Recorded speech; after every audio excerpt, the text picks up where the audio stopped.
Litre నీళ్ళల్లో onion peels, banana peels వేసి stove మీద పెట్టండి. బాయిల్ అవ్వటం స్టార్ట్ అయ్యాక ఒక్క 5 నిమిషాలు మాత్రమే స్టవ్ మీద ఉంచి దించేసేయండి. 5 మినిట్స్ తర్వాత పూర్తిగా చల్లారిపోవాలన్నమాట. అలా చల్లారిపోయాక చూడండి, మంచి ఫెర్టిలైజర్ అయితే తయారయ్యింది.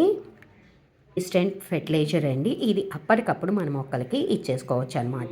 ఈ 1 లీటర్ తీసుకుంటే దీనిలోకి ఇంకొక నార్మల్ వాటర్ ఒక 1 లీటర్ తీసుకొని డైల్యూట్ చేసుకోండి. ఇదైతే 2 లీటర్ల ఫెర్టిలైజర్ అయితే చక్కగా తయారైపోతుంది అనమాట. ఇప్పుడైతే ఈ ఫెర్టిలైజర్లో నేను ఇంకొక ఇంగ్రీడియంట్ అయితే కలిపేస్తానండి.